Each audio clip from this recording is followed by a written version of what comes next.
Welcome to Easton Walled Gardens. On the 70th anniversary of the Gowers report, which highlighted the dreadful plight of historic houses by the middle of the 20th century, I just wanted to talk to you a little bit about what happened here.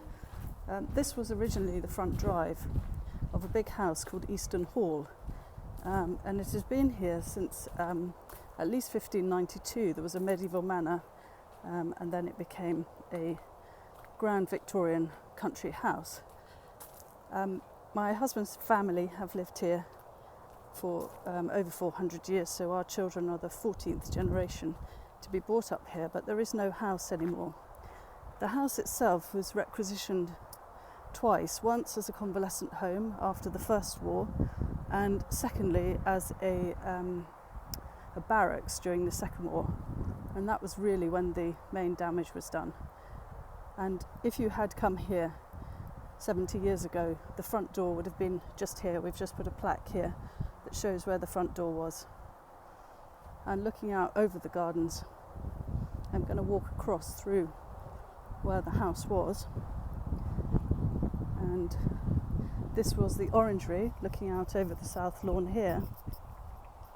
And then a huge conservatory that looked down over the gardens here. So as it was a barracks during the Second World War, 2 para were stationed here. They were extremely brave but very wild young men, and they let off rounds in the house, grenades into the greenhouses.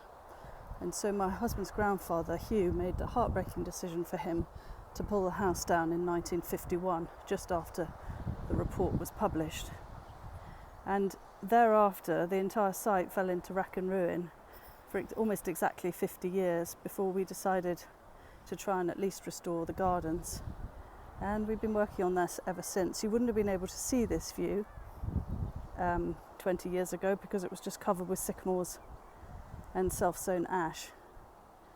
And now today it's a big day for us because we're delighted to welcome back our visitors, having been closed for coronavirus. So it seems an auspicious day all round, and maybe you'll come and visit us and see that there is hope after what must have seemed, after the war, really a very desperate situation. So thank you for listening in.